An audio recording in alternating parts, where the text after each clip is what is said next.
So if you're a lawyer or an estate planner and you're trying to grow your business and you're doing marketing, so maybe you're doing Facebook ads, you're doing Google ads, but also maybe you're not doing any of these and you still want to grow your business by using like modern marketing strategies, then this video is for you. We're going to talk about 3 mistakes that I see estate planners and lawyers make over and over again in their marketing strategy and how you can avoid those mistakes. My name is Christopher Olivier and I run a digital media agency and consulting service for estate planners where we try to build multi-7-figure estate planning businesses. So for my work, I look at a lot of marketing systems for estate planners.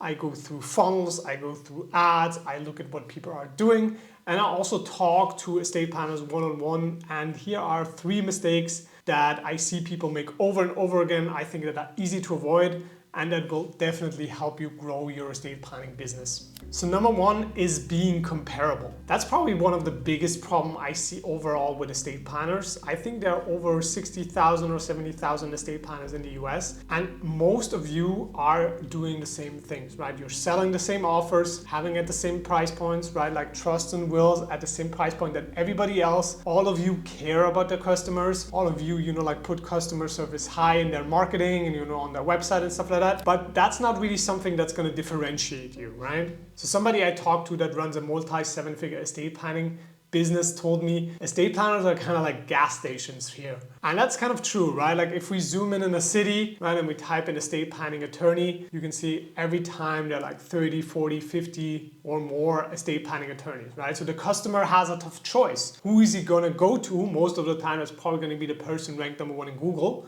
And maybe there's some other factors like referrals and that. But if you want to succeed in attracting the clients, you need to be different. You need to differentiate yourself. So how do you do that? There's a couple ways you can do that. First of all is building a unique offer, right?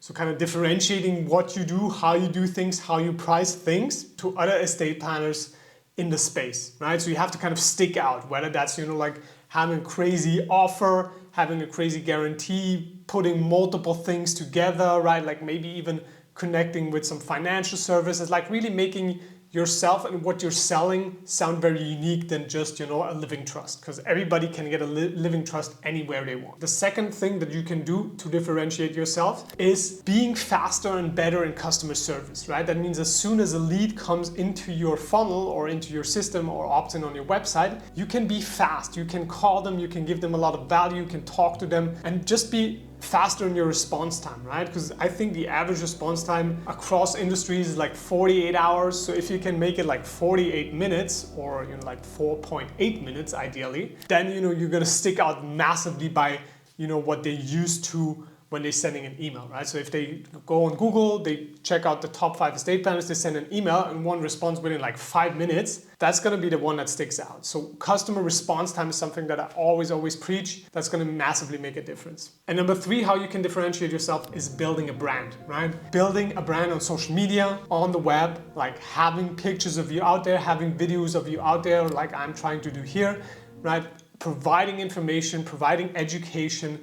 You can do as well events, right, in your local community. That works as well. You can film the events, then you can kind of have both things at the same time. So you want to really be present so that if they, like Google you, they're going to find your Facebook, they're going to find your Instagram, they're going to find your TikTok, your YouTube, your LinkedIn, and see that you're active on these platforms, that you're actively providing information, right? Like so many of the estate planners that we work with, they have people, who consume videos of them for like, months. And then when they're ready, they come in, right? So that means they have created a certain trust element towards the person that is talking to them. And then, of course, that's going to be the person that they reach out to. So that was mistake number 1, being comparable, not standing out from the crowd. Now let's talk about mistake number 2, and that is only relying on the advertising that is working right now. So most estate planners I talk to that are doing some type of advertisement, they're either doing Google ads or Facebook ads, right? And that sometimes is working for them. And the problem I see most of the time is that that's kind of like working right now, but probably in the future,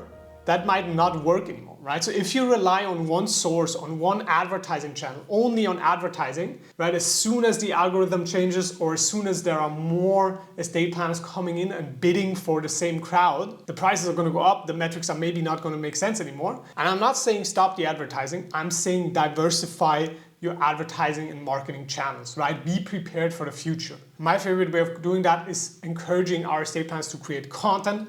I do think a personal brand, a person that is educating on the web, providing information, providing education, especially in a video format, right? Like with all of the AI and written content coming in, like a video format is very, very tough to beat, right? And that's gonna be something that is gonna serve you forever, right? Like if you maybe want to transition into another type of law, right? You're gonna still bring that brand, that person, that skill that you learn into that field as well. But even if you stay with estate planning, right? Like if you are out there, if you're being present, that will just only enhance your advertising. Because the main problem I see with advertising in the estate planning space is that the sales cycle tend to be longer, right? People need a little bit more warming up. People have no idea, most of them have no idea about estate planning.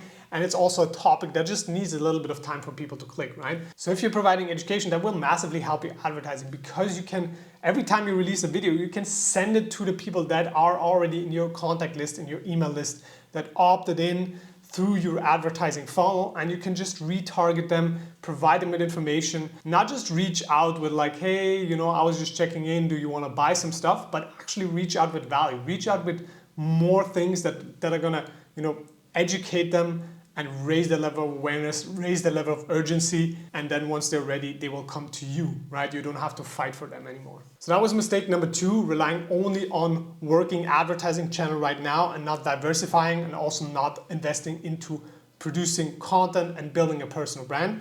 Let's talk about mistake number 3. Mistake number 3 is only focusing on marketing and not on sales, right? Like marketing can only do so much. I recently watched a video by Alex Hormozy who talked about what type of business you're actually in, right? You need to know what type of business you're in. And in my opinion, estate planning is not a product-based business, right? Like it's not about who has the best estate plans.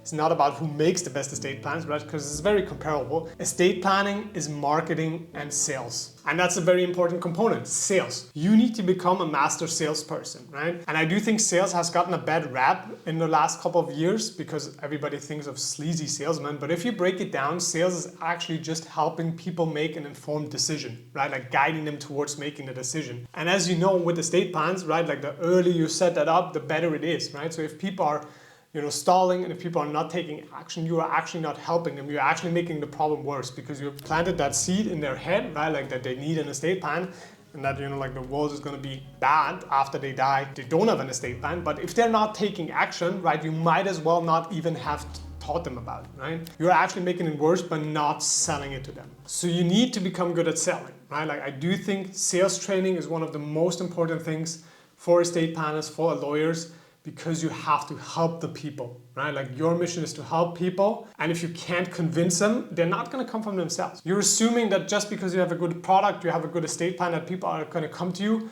but you need to convince them, right? So that's super important, becoming good at sales. If you're not good in sales, almost no type of marketing will help you be successful. So that was the video about the 3 biggest mistakes that I see estate planners make with their marketing. If you want to check out more content, I've made more videos about those 2 topics. Feel free to check them out. And if you need help with your marketing, with your sales funnels as an estate planner, then feel free to reach out to us. We'll see each other in the next video.